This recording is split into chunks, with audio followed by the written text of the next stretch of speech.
The Bible speaks of the 12 tribes of Israel, but in some passages, one tribe seems to disappear. Dan, one of Jacob's sons, is sometimes missing from the list entirely. So why does the tribe of Dan seem to vanish? Long before any tribe vanished from the record, the story of Israel begins with a family. Jacob, also called Israel, had 12 sons, and each son became the ancestor of a tribe. Genesis lays out their names in detail: Reuben, Simeon, Levi, Judah, Dan, Naphtali, Gad, Asher, Issachar, Zebulun, Joseph, and Benjamin. These were not just names on a list. They were real people with real descendants, and their family lines shaped the map and the destiny of ancient Israel. Dan, the fifth son, was born to Bilhah, Rachel's servant, and his place among the 12 is never in doubt in the earliest chapters. Genesis 35 spells it out. The sons of Jacob were 12, and Dan is right there in the middle, woven into the fabric of Israel's story from the very start. But here is where it gets interesting. In the world of the Bible, being part of a tribe meant more than just sharing a last name. Each tribe carried its own identity, traditions, and a piece of the promised land. The idea of the 12 tribes was not invented later. It is rooted in the earliest family records, and Dan's name is always included. If you were living in ancient Israel, you would know exactly which tribe you belong to, tracing your line back to one of Jacob's sons. That is why, when Dan disappears from some later lists, it feels like something big has changed. And this detail is easy to miss, but it is the key to the mystery that follows. The Bible does not stick to just one way of listing Israel's tribes. In fact, the roster often changes depending on what is at stake. Sometimes it is a census for organizing the camp, other times it is about dividing the land. And in a few places, it is a vision of the future or a warning for what is to come. Numbers, Joshua, and 1 Chronicles all keep Dan firmly in the picture. In Numbers chapter 1, the census lists Dan as the leader of one of the main tribal groups, counted right alongside Judah and Reuben. Joshua chapter 19 spells out Dan's land inheritance, and 1 Chronicles repeats Dan's place in Israel's family tree. For most of Israel's early story, Dan is always there, counted and accounted for. But here the story changes. Later biblical books start to mix things up. Ezekiel chapter 48, written during the exile, paints a prophetic map of Israel's future. Dan is still present, but now the list stretches to include both Ephraim and Manasseh, Joseph's sons, which makes the arithmetic more complicated. Then comes Revelation chapter 7, and suddenly, Dan is gone. The 12 tribes sealed in John's vision include Levi and Joseph, but not Dan. It is the only time in the Bible that Dan is simply left out of the count.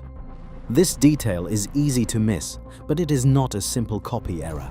The lists are intentional, shaped by the purpose of each book. Early records focus on land and people. Later lists, especially in prophetic and apocalyptic passages, seem to be making a statement, one that turns Dan from a settled tribe into a mystery that begs for an explanation.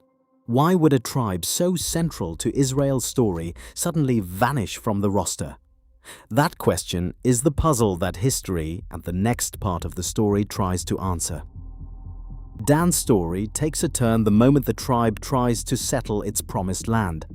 The territory assigned to Dan in Joshua chapter 19 runs along the coast, prime real estate, but right in the path of the region's most aggressive neighbors. The Philistines and Amorites already control the strongest cities, and Judges chapter 1 spells out the result. Dan cannot hold its ground. The text puts it bluntly: the Amorites pressed the Danites back into the hill country.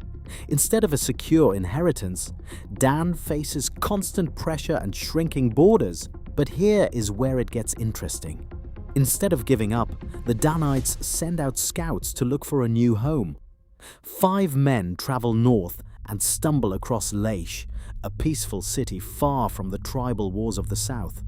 Laish is isolated, wealthy, and unprepared for a fight. The Danite scouts report back, and soon 600 warriors march north, armed and determined. They attack Laish, burn it to the ground, and rebuild it from scratch. The city gets a new name, Dan, and the tribe plants its flag at Israel's northern edge. This is more than a move. It is a total reinvention of Dan's place on the map. But the migration comes with baggage. On their way north, the Danites stop at the house of Micah, a man with his own private shrine and a Levite priest on retainer. The Danites seize Micah's carved image, his household gods, and even his priest, taking them all as they go. When they settle in their new city, they set up this stolen shrine as their own center of worship. Judges chapter 18 does not hide the irony. A tribe seeking a new start ends up founding a rival cult separate from the central worship in Jerusalem. Archaeology backs up the story. The site known as Tel Dan reveals a fortified city with evidence of religious activity, a high place, altars, and cultic objects, all pointing to a major northern settlement. Some scholars debate whether the original Laish was at Tel Dan or a nearby site, but the evidence is clear. Dan's presence in the north was real and lasting. And this detail is easy to miss, but it matters. Dan's journey from coastal strugglers to northern founders reshaped their identity and reputation. Later generations remembered not just the move, but the way Dan brought a rival shrine north, fuel for the questions that would follow about their faithfulness and their place among the tribes.